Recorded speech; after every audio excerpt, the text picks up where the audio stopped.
Tenho pena de ter que dizer isso, e já o disse várias vezes. Quando ele terminar o mandato, vai ter um destino igual ou pior a de José Eduardo dos Santos. A relação do Presidente da República, enquanto chefe de Estado, com o outro órgão de soberania, que são os tribunais, penso eu que podemos resumir que também não é saudável para aquilo que são os princípios da democracia, os pilares de um verdadeiro Estado de Direito e democrático, que é a separação de poderes e interdependência de funções, o respeito pelos direitos, liberdades e garantias fundamentais dos cidadãos e a limitação e controle do exercício dos poderes públicos por parte dos órgãos que têm esta incumbência, que são os tribunais e outros órgãos de controle interno. De uma só palavra, é preciso que haja freios e contrafreios, pesos e contrapesos para poder garantir o equilíbrio e o funcionamento harmonioso das instituições. O que não se observa atualmente em Angola. Porquê? Porque o Presidente da República, enquanto chefe de Estado, tem a prerrogativa de interferir na vontade da classe de magistrados, porque a nível do Tribunal Supremo a situação é mais ou menos até um certo ponto saudável, porque os magistrados é que elegem os candidatos a presidente do Supremo, elegem 3, mas depois desses 3 o Presidente da República escolhe um deles.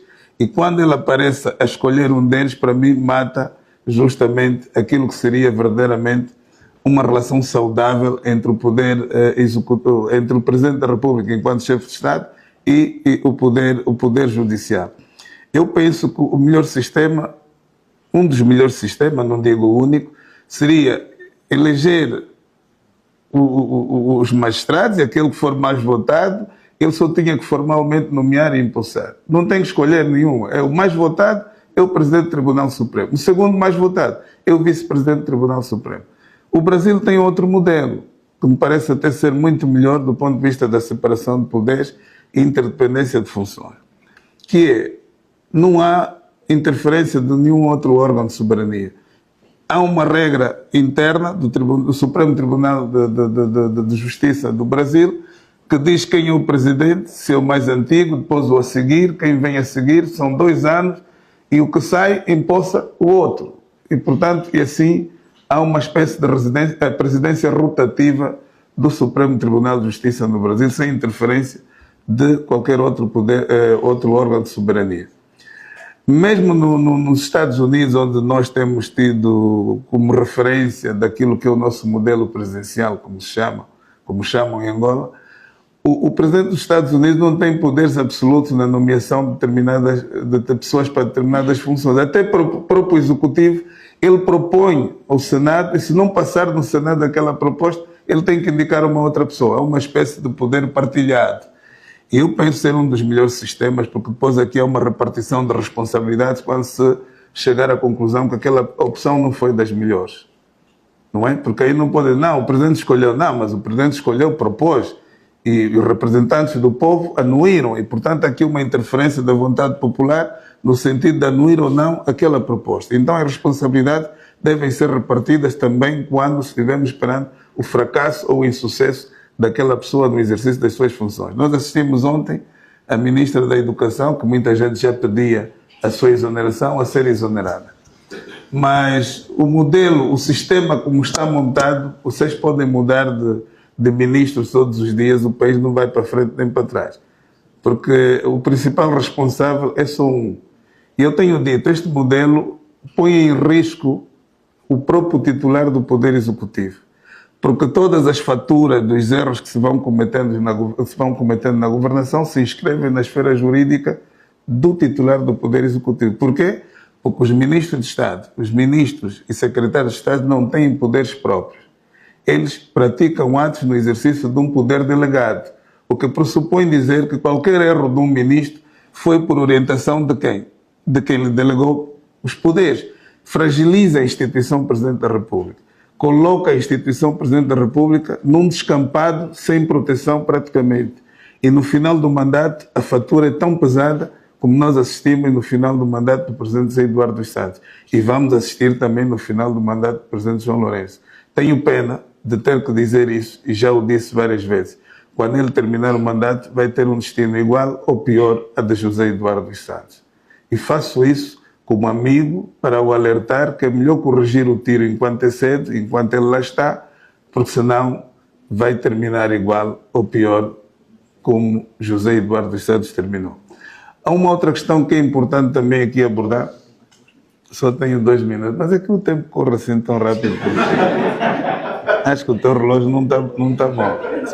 Mas eu tenho 2 questões que são extremamente importantes que eu vou procurar resumir. É a relação Presidente da República e as Forças Armadas.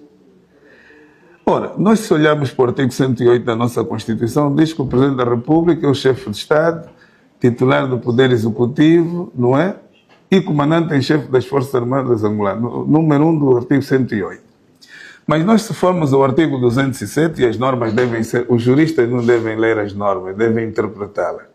Interpretar é diferente do que ler. Ler é a terça letra da lei. Interpretar é ir ao espírito da lei, reconstituir o pensamento do legislador no momento da criação da norma e no momento da sua aplicação. Porque o conteúdo da norma pode ser diferente no momento da criação e no momento da aplicação. E as normas devem ser interpretadas dentro do contexto em que elas estão inseridas, para podermos compreender o alcance dessa mesma norma. Porque ela é limitada ou é estendido o seu sentido em função da conjugação com as demais normas que conformam o ordenamento jurídico a que ela pertence. E aqui, dizia eu, se nós conjugarmos o 108 com o 207, vamos chegar à conclusão que o Presidente da República de Angola, enquanto comandante em chefe das Forças Armadas angolanas, não deve ser presidente de nenhuma força política. E digo isto por quê? Porque o artigo 207 diz claramente que as Forças Armadas é uma instituição permanente, regular e apartidária. Logo, o comandante em chefe das Forças Armadas não deve ser presidente de um partido. Há quem diga, não, mas a Constituição não proíbe isso. Para mim, proíbe. Na conjugação desses 2 artigos, a conclusão é esta. E isto é tão importante para o momento político que o país está a atravessar. Nós estamos ainda numa fase de reconciliação. E ter um Presidente da República, que ao mesmo tempo é presidente de um partido, não ajuda a consolidarmos o processo de reconciliação em curso.